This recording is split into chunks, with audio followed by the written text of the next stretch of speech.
Hello, everybody. Welcome to episode 24 of Mondayish. How are we all doing? Chat with live here at twitch.tv/straightjackerjim and twitch.tv/desane.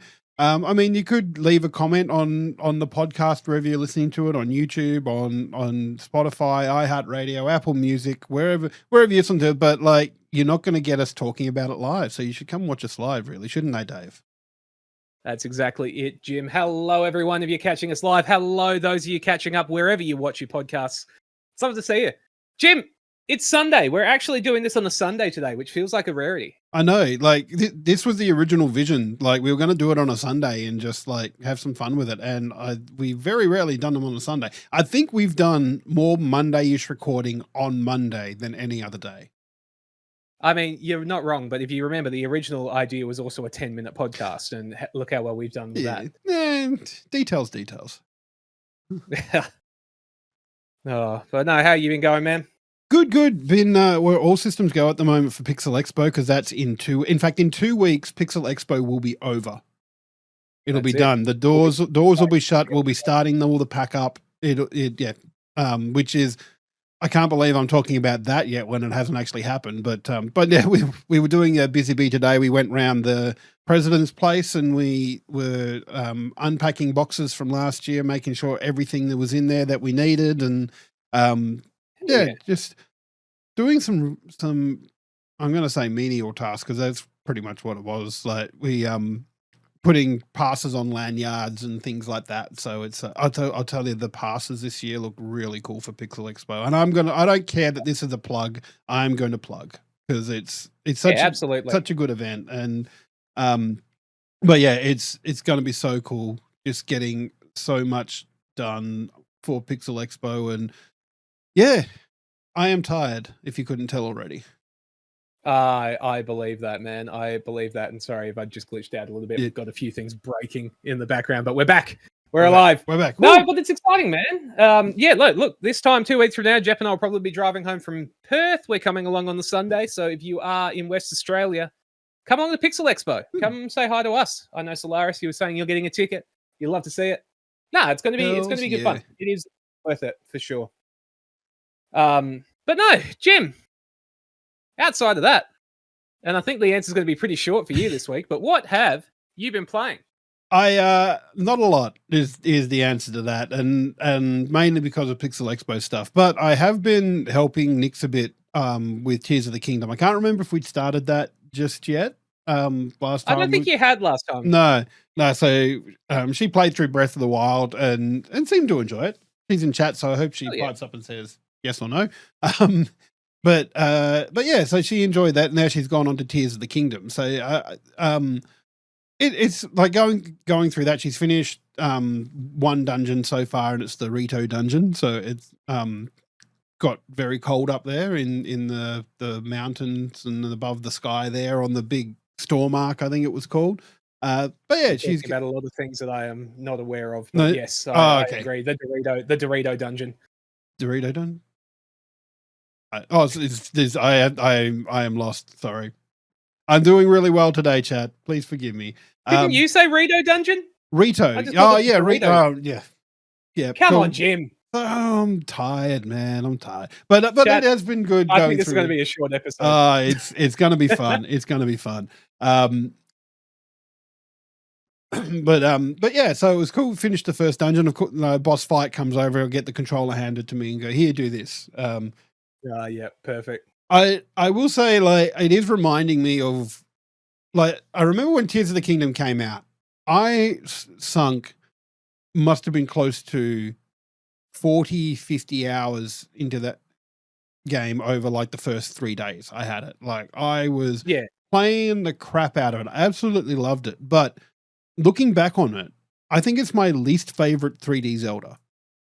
I could understand that, honestly. It just, I don't know, it didn't have the source. I've only ever watched it. I haven't played it, but even with just watching, I was like, I don't know. It doesn't innovate like Breath of the Wild did or anything like that. No, and I feel like the abilities that you get, and I've mentioned this to Nix as well when we've been playing, but it feels like particularly the Ultra Hand ability where you can just join stuff together and make monstrosities or whatever. But it feels like that by using that, whatever solution you come up with doesn't feel like the solution. It feels like you're cheesing things. I mean, but that was the problem with Breath of the Wild to me as well, was that like it really felt like there wasn't one solution, which, you know, it can be a strength of a game as well. But like a lot of the time I figured out things and just sort of like skipped around walls or things like that, you know? Yeah, but to me that felt like in Breath of the Wild that it wasn't cheesing. It was a different way of doing things, you know. But with Ultra Hand, you can sit there and connect 50 tree trunks together and make a bridge to go across a big impassable thing. And and you could just cheese it like that. Whereas with Breath of the Wild, there was definitely areas where you go, oh, I can't get over there because I haven't got enough stamina to glide over there. You know, and I get that. Yeah, and it just, I don't know. I don't know whether there's just me not being a sandbox player type of thing but it felt like I was cheesing things rather than getting solutions. No, that's fair. I can get that. Yeah. I know. I'm not in a rush to go play it, I must admit. Yeah. But like Nick seems to be enjoying it so far, so I'm enjoying watching her play through it. So, yeah. No, it's always a good way. It's a good way to experience some games, is seeing someone that you like enjoy it. It's half the reason that chat comes along and watches us stream is to watch us play games that they'd never play themselves. That's it. Or just play games and suffer, you know. That is also a thing that's done. A little from column A, a little from column B. And what about you, Dave? What have you been playing this week? Look, it's been a bit of World of Warcraft. As I said, we're into the tail end of the season, so just playing a little bit of that, but not much. I hit the wall where I was like, I would really have to put a lot of time into the game to get the final 1%. So just don't worry about it. Like, I was like, do I actually care that much? And I was like, not enough to waste a whole, 2 weekends. I would have to give up my next 2 weekends and just really focus on it. So I went, you know what? No, we're done. We're going to go play a Souls-like instead. So I went and picked up Wolong Fallen Kingdom? Fallen Shadows? No, Fallen Kingdom. Yeah, Fallen Kingdom sounds right. I was going to say Fallen Dynasty for some reason. I'm not quite sure what. It could even be that. It's Wolong Fallen something. Yeah. I just call it Wolong. It's by Team Ninja, the team behind Neo and behind Ninja Gaiden and a lot of other things. But, you know, the big one is Neo. It is basically Neo. It's Team Ninja's version of Sekiro. If Neo was like Team Ninja's version of Dark Souls, if that explains sort of, if you get what I mean, like Sekiro is more parry based. This is a lot more parry based, that kind of thing. It's really fun. It's really fun. It's not that hard. There's been a couple of bosses that it took me more than 2 or 3 attempts, but everything else has been pretty smooth sailing. It's fun. It's nice and crazy. Jep's been enjoying watching it on the couch because it's definitely not a game that Jeppy would enjoy. It's about, I think, 60 missions total, and that's like main missions and side missions. So it's not huge. Yeah, I reckon I've probably got another 10 hours. Yeah, I say that sounds a bit small, but I mean, I'm all here for those more compact experiences. Yeah. A main mission, a main mission is, they call them battlegrounds, which is like a little instanced area map. Like a main mission will take you 40 minutes. And there's like 16 of those, and then the rest of side missions that can take anywhere between a single fight and almost as big as a normal mission. So there's a real range. It's fun. It removes something that can be a real tension point in Souls-likes, which is finding where you're meant to go next. Yeah. You know, I'm not sure how much you've played them, Jim, not at all. But like a lot of those games like Sekiro and things, you can go anywhere, which what can really mean is that you end up in areas that you're not ready for. Whereas this is very much like, here is the next main mission. You do it and you're in a new map and it's a new exploration, all that kind of stuff. But it's it just means that you don't waste time running around like that, which I quite like. Like it's a good way of doing it. Oh yeah, no, that sounds good, man. Like, and because the Wukong, sorry, stuff. Yeah, there's a fair few of them. Yeah, because if you remember, I did finish Wu Chan a few weeks ago. Because I was going to say, wasn't there one that was based around like I've forgotten the real name of it. Journey to the West, and the like Yeah, monkey and Monkey. yeah. Yeah, that's Wukong Dynasty? That might have been the one I Fallen was Dynasty? thinking about. Yeah. It is ridiculous, Jim. At the Yeah. moment, I've just played through Wu Chen. I'm playing Wolong. There is Wukong, and it's just like Too many there's a woos. reason I'm going to Liza P. Yeah. Liza P next. That way I can't get it confused with anything. That one Mhm. looks great. Yeah. People say that one's way better than Wolong, but Wolong is a lot shorter, which is why I did it that order. Yeah. I have heard good things about Lives of P. Not Lives of Pi, like I've said before. Lies. Yeah, lies.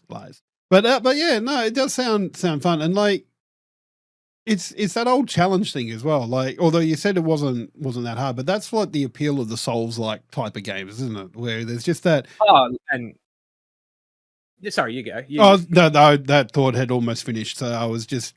I don't know. My mouth was still going, but the thought had finished, so I'm not sure what was happening there. If that's not an explanation of this podcast, I don't know what is really. No, it's like I've said it's not hard. It would probably be hard if it was your first Souls like. You know what I mean? It is one of those things that probably because I play a lot of them, it's a lot cruisier, but it's a lot of fun. Yeah, hell and yeah. Look, we're really going to ruin it for the VOD squad, but hello Raiders, welcome in. We're in the middle of a podcast, but it is so lovely to have you. Thank you so much, Toxie. We love you. But yeah, no, it's been a lot of fun, and it's been part of what I've been thinking about is why hard games, challenge runs, and that are so entertaining. Why I like them so much, and I don't know, maybe it's a bit of a psychology thing on myself.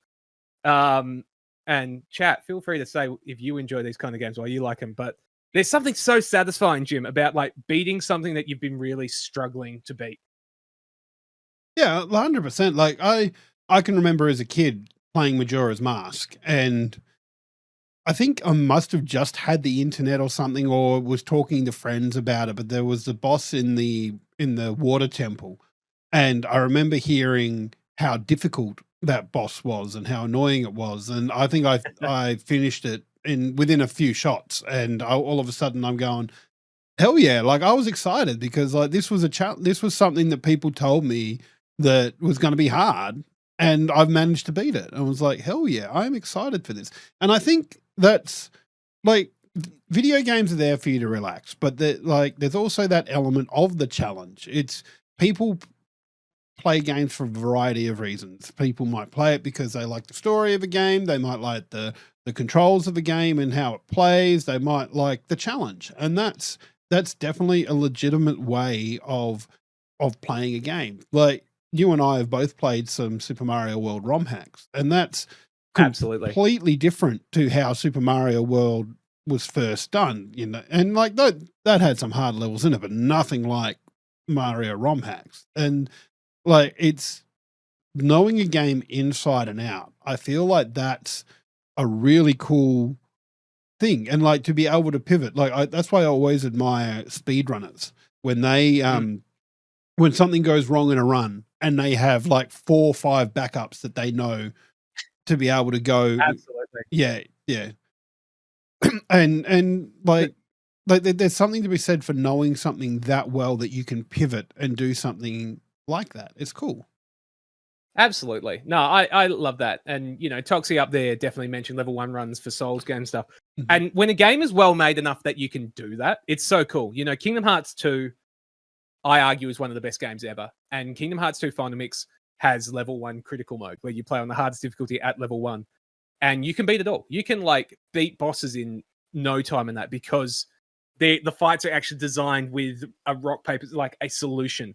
Not just you. I mean, you can just brute force yourself way through, but it's got solutions or that kind of thing. It's just well made, and it's not always fair, but it's in Souls likes and that kind of thing. A lot of the time, it is quite fair. You know. Well, that's it, and I think like the only even remotely Souls-like game I've played are the Jedi games, so Fallen Order and Survivor, and it's the same. You it's not a game. They're not games to be rushed. They're to learn the patterns of the boss and wait for your opportunity to just jump in and do your damage. And don't get greedy. Don't like try and one shot one cycle the boss in that thing, because that's not going to happen. You're going to get smacked about a bit if you do that. No, absolutely. Though I do like the games that mix it up a bit. Like Sekiro very much punishes you for hanging back. You need to be up in their face and not hesitate, but you still need that good reaction, and you need to respond and parry and all that kind of thing. And legitimately, Sekiro is a phenomenal game. Everyone should play it and just accept it's going to kick your ass for a while, but it is so worth it. It is a brilliant, brilliant time. I think that's. But what, yeah, otherwise, I was just going to say that's another thing is and it's probably a more wider kind of thing, but people are scared of failure, and people don't want to be wrong about something, and by limiting yourself there, you don't learn what you can and can't do. Like when I got my first car, like I would inch forward in it until I basically hit something. So I go, oh, cool, there's the end of the car. So now I know where that is. Jesus. Oh, it was a bomb of a car. It was a bomb of a car. That might be an extreme there, man. Yeah. I don't know about that one. But it's learning where those limits are. And particularly as a gamer, like, yeah, once again, not every gamer is going to be there for the Souls-like or for something like Hollow Knight and the Metroidvanias and things like that. Which is why, cozy games and other sorts of games exist, because there's something for everybody out there. But if the challenge is what you want, then there are plenty of games out there, and you have to fail. You have to experiment. You have to learn what works. Oh, and look, a challenging game doesn't have to be high impact reaction times either. No. Slay the Spire is a hard game. It is an easy game to pick up, but it is a really hard game to master. And there's no time limits or anything like that. But like Ascension 20 is brutal. Balatro, high level Balatro games are bloody hard. If you don't just break the game, like there's different types of hard games, but it can be really satisfying. It can be a really cool feeling when you beat something. Oh, even just a self-set challenge. I am going to catch every Pokemon in this game. I am going to beat this game 100% in one sitting, or things like that. Like there's something very, very satisfying about the whole thing, And I think that's why things like randomizers do so well. Like I haven't done many. In fact, I think I've only done one randomizer, and that was a Link to the Past randomizer. But that game I know super well. I played it to death as a kid, and even now I still remember where pretty much everything is. But even that, like, I'm sitting there playing in my head going, okay, well, I can get to this, I can get to this, I can get to this. And I'll never forget, I'm sitting here going, I need to complete the Desert Palace, like the third dungeon. You need the Book of Moldora to open it up and the rock spinning you get in. And I remember being at the same location in the Dark World and just going, oh, I need to go and do this. I've got the magic mirror. Hang on, I'm just going to hit this. And I've hit it. And all of a sudden, it just by absolute chance, I've ended up warping to the entrance to the Desert Palace, but on the other side of where those rocks are. And I've gone, you love that. Oh shit. I've actually don't need the Book of Moldora. I can go in here and do things now. but just like, and it's those really cool surprises you get doing things in randomizers sometimes. Oh, randomizers are great. The problem can be when you know a game too well and you randomize it, you do little skips and stuff that you feel are natural to you, and you're actually just breaking the logic, and that can really come back to bite you. Yeah. As everyone that's a Desane regular knows about these runs that should have been a 2-hour run became a 8-hour run or things like that. But yeah, no, it's challenge runs, all that kind of thing. There's so many cool ones. I've got a whole notepad of ones that I just love to attempt, and half of them are frustrating, all that kind of thing. But it is a very satisfying feeling when you beat something hard. And I know not everyone wants it. Not everyone wants a hard boss or something that you have to throw yourself at a few times. But there is something really cool about it. I do agree with Yin though that the hardest part of games is stopping because you have to deal with real life nonsense. See, that's just why I choose never to become an adult here, man. I'm just gonna. You can join me in my blanket fort. I like it. No, we did some wedding planning stuff today, and it was very much okay, we're both at a point we can pause, knock it out now. We'll quickly do some wedding stuff, then we can go back to our games. So, clearly marrying the right person. But so just do like I was about to say, do your wedding in a game, like a Minecraft wedding, or I don't know. I don't know. I have heard of people like having ceremonies in MMOs and getting married. Like, yeah, it's crazy what people will do to, like, I guess if that's where your friends are, then like yeah, 100%. Let's do it there. Yeah. Yeah, and you can get married in Final Fantasy 14, and you actually have to book the church. Really? That was one of the things I always found so funny about Final Fantasy 14. Same as the housing and stuff. It's just like, yes, there's an in-game get married and all that kind of thing. You actually have to get a time in the church and get it booked and all that through the game and all that. Oh, wow. It's so funny. I'm just trying to picture, how does that work though? Because that would be like, is there like the week before you have to go and buy your slot, same as a real wedding, oddly enough. Yeah, but I'm just like, is there like a player celebrant or an NPC celebrant that marries you? It's NPC. It's an NPC, and like marriage in Final Fantasy 14 actually does have some benefits, as in like I think you can teleport to your spouse once every few hours or things like from memory. It's been a long time since I looked at that part, but there is a lot of there is actual benefits built into being married. WoW had something similar where WoW had a ring in the War Within. So we're talking back a little bit, but it was crafted and you could actually bind it to one other player. Oh. And you both got buffs if you both had the binding ring equipped. The problem was like you had to actually spend a lot of money to rebind it to someone else. Like you had to sacrifice materials to rebind it to someone else. So you couldn't like swap it each time you're doing a different group or that. But for like pre-built groups, it was actually quite strong for a bit there. I'm just picturing that's just the divorce lawyers in World of Warcraft taking their cut. And yeah. Absolutely. It's not a thing in WoW, Jep. But no, it's I can't remember where we were going with that. I'm as bad as you today, Jim. I'm lost my train of thought there as well. We're not used to recording this on a Sunday. That's what's happening there. We're rusty. Yeah, it's funny. Like when Yeen started talking about Final Fantasy 14, like I actually uninstalled Final Fantasy 14 the other day. I needed you not played it for. I know. I haven't played it for at least a year. But like I am terrible at just like going, I want that. I'm going to go play that game. Like I reinstalled Sea of Stars a while back because there was free DLC that came out, and like this is months back, and I still haven't played it. It's still sitting there installed. Love that. Yeah.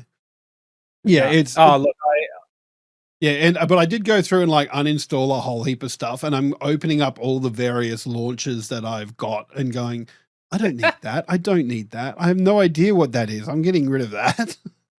No, exactly. The number of things that boot up on startup for me that I need to go through and actually purge is ridiculous. I'm sorry, Ian. I have some bad news because I don't have any Final Fantasy 7s installed at the moment. Although I do have the original and the remake and Rebirth. I just haven't got them installed at the moment. You sound like you're in the clear here. I think I've got one of the Final 7 remakes on my PlayStation 5 installed, and I think I've got the original Final Fantasy 7 on a folder on this PC that's completely legitimate for testing I was doing. You're uninstalling iHeartRadio? Pretty sure it's a web browser. I don't even know if iHeartRadio an app? I think anyone I think it is an app because like lots of radio stations, a certain network of radio stations use it. But yeah. I will say though, going through all those launches, like I found some games I didn't know I had. Like, because I've been thinking after I finish Mass Effect 3, what am I going to go on and do as another game series? And I kind of went, you know what? I could do Assassin's Creed. And so like, one of the launches I've got is Ubisoft, and that was a bit of an eye roll from Dave on Assassin's Creed. But I will save you some time, man. I adore the Assassin's Creed series. That is a mission to try to get through all those games. Oh, look, it wouldn't be back to back. It would be I do one and then do something else and then do one and do something else. But I discovered that I have available, and I don't know if I bought them or if it's gotten linked to my account somehow, but I have all but like 2 of the Assassin's Creed games on my Ubisoft account, and I have no idea how they got there. Got hit by something there. Yeah. I mean, it's impressive. Oh look, don't get me wrong. I adore the Assassin's Creed games. I have played and platinumed a lot of them. Hashtag ad as well for the later ones. But yeah, that is a mission if you were to try to go through all of them. Yeah. When you were like, I'll do Assassin's Creed next, I was like, Jim, that is too many games. But it'll keep me going for a while. It'll have me some good content. But It's too many slices, Jim. yeah. But look, it was funny though, because I have so many of them. I know I had Black Flag in there. Like I go, oh, I really want to play Black Flag, and I go, oh, well, there it is. I know I've got that there now. But curiously, I think it was the first Assassin's Creed and Shadows were the 2 that I didn't have. So it was like the first and the most recent that I don't have in there. I mean, is the first one actually available on Uplay? Yes, it is. It was like $15 or something, because I did have a look at it, Okay. thinking that, oh yeah, no, I should do that. It's been a while. I played that back on the original 360. It was one of the first games I played through on the 360 to give some idea of how far back we're going. Yeah, well, see, like the only one I've played is Valhalla, and I had very mixed feelings about Valhalla. Like it was more a combat game than a sneaky kill game. But unfortunately, that's the way that they drifted, especially around sort of your Odyssey. Origins would have been the first one where it really drifted towards that. And it's definitely not what I enjoy for Assassin's Creed. Unfortunately, I know I'm the minority, but maybe not. Who knows? But no, they're great games. Valhalla was too big. I know I'm the person that loves to play a 100-hour RPG or things like that, but Valhalla and the latest like Assassin's Creeds are too large. And I stress this, in charge. Yeah, and like, they are just ridiculous. It's and for me, Valhalla, like it opens and you're that Viking person, but that's how the game opens. Like I know enough about Assassin's Creed to know that it's like there's the Animus machine, and you step into the Animus machine and you take the roles. No, that's gone. That's completely gone. That's wrapped up. There's no modern part of it anymore. Well, no, because this game still had something like that. So there was like 3 stories going on. It's gone again. It is gone again.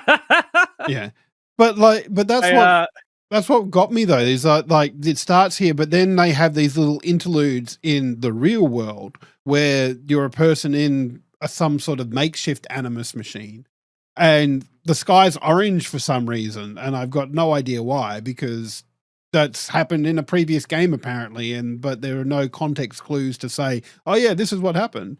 And then there's this, like the end of the Desmond one. Yeah. And then there's the bit where you're playing the Viking person travels back mentally somehow, and all of a sudden you're Odin. It was very weird to me. Look, we can't drill too much in on the science on Assassin's Creed. They chose not to, so at some point we have to accept that we don't get to. No. Oh, and look, I get that. And I know there's some really weird stuff. Like, didn't aliens get involved at some point in the Assassin's Creed story? I'm pretty sure. From Assassin's Creed 2, I think they first showed up. Yeah. Yeah. Yeah. So like I get that there's some really weird stuff, but like in terms of the gameplay, like your character in Valhalla flat out says, I'm not cutting off my finger. Because, like, for those that don't know, all the assassins cut off their finger so, like, the blade under their sleeve can come out easy. And yeah, they just flat out say, I'm not doing that. And then they just use the blade without cutting off the finger. So I don't know why they cut off the finger now, but apparently you don't need to. That has been touched on a few times throughout the Assassin's Creed mythos. Yeah. Whatever you want. But anyway, it is something that I am I'm keen to go and look at anyway. Like revisit, like if you start at the beginning, you always got to start at like not at the first game chronologically, but the first game that was released, because like do not do chronological. That'd be a very weird way of doing this one. But yeah, so look, I do kind of like the idea of going back and doing that, but I do have other games that I want to play a bit in there as well. Like I've got to get on to Silk Song at some point. Hell yeah. I really enjoyed Hollow Knight when I played it, so I've got to do Silk Song. I've just got to do it. So, 100%. Yeah. um, I have downloaded, but I haven't got it working yet. Do you remember, Jim? And you're old enough that you might Wishbone, the Jack Russell. yes, yeah, like Chat. It was a TV show. Was it? I can't remember. If was it Australian or English? I can't remember. I think it was British. Yeah, but chat. Wishbone is a Jack Russell that can talk, and Wishbone goes through like historical stories and things like that. And there's a lot of really cute outfits that the dog was in. But Wishbone has a video game for the old PC, a point-and-click adventure game, Jim. Oh wow. On the Odyssey. Oh, a Magnavox Odyssey. Yeah. Holy hell. So you play as Wishbone going through the Odyssey. And I'm just like, you know what? Strike while the iron's hot. That is a game that I need to get working. Unfortunately, it is from like 97. So you can imagine that most modern PCs do not like it at all. I mean, like, did it run on... Oh, I guess that would have been a Windows game, not a DOS game, because like DOSBox exists and it's a really good. Like I am hopefully going to get it working. Yeah. Oh wow, that is. Oh, that could be fun, I guess. Yeah, I'm really not sure. I remember playing it as a young kid. It's one of my holy grail games. It's that one. And there was one where it was the magic school bus in space. Where you went around collecting things. Is this is like the era of like where in the world is Carmen Sandiego, isn't it? Exactly. Yeah. 100%. So I want to do a night of going through some of those old games like Putt Putt and Putt Putt Saves the World and Pajama Sam and things like that as well. Because all those old really old children's point and click adventures are weird, man. I like being a big Star Wars fan, I tried to play like every Star Wars game I can, and there's like some really weird, like educational Star Wars games out there. And even like if you want to go Nintendo, Mario was missing. Like, did you ever play Mario was Missing?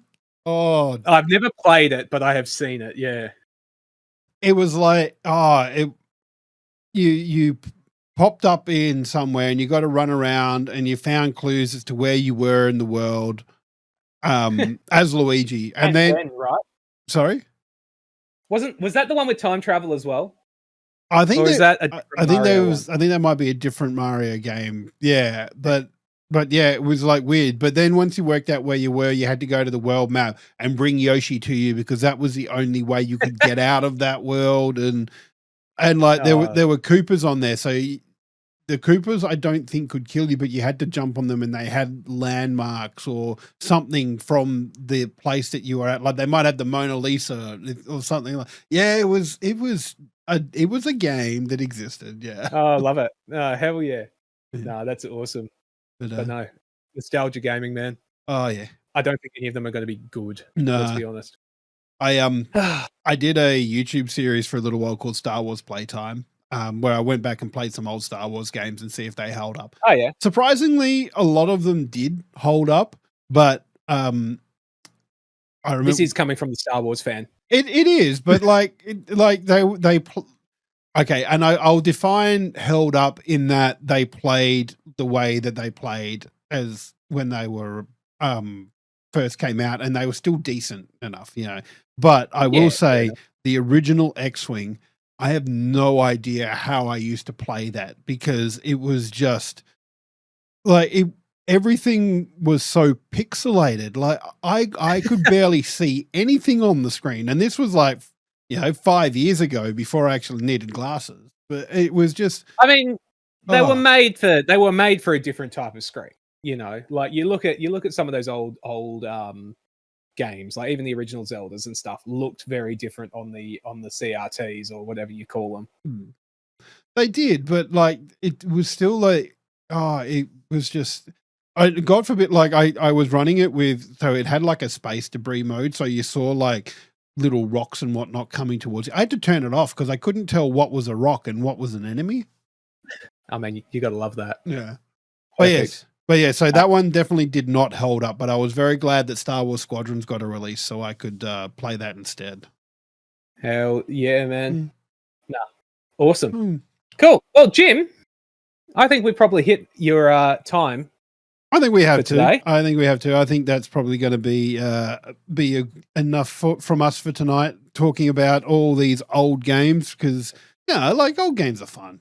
Like some of the best games are 100%. old games. But thank you everybody for listening, whether you're listening live at twitch.tv/straightjackerjim or twitch.tv/Desane. Or if you're watching us on YouTube or listening to us on Spotify or Apple Music or iHeartRadio, because that's a thing that we promote now, apparently. I feel like we're one of the only channels promoting iHeartRadio. Yeah. And in fairness, I am to blame for that. I accept the blame for that. But thank you all. We appreciate your support. And if you could leave us a comment or just give us a like, just let us know if you like the episode and see how we're going. Because we're at episode 24 now, Dave. We're doing pretty good. That's it. No, we are absolutely still plugging away, which I really love. What's that? 4 months? 4 months. Yeah, something like that. Well, 24, 6 months, is it? Well, 6 months. Close to it. Yeah, Jeez. it is. God. Jeez, it is 6 months. Holy hell. Yes. Thank you My for mental math there really let me down there. Yeah. Thank you for that review, Jeppy. That is great. I love this podcast. Is rad. I love it. Perfect. Cool. All right. Well, anyway, thank you everybody for watching, and we will catch you next Monday. Ish.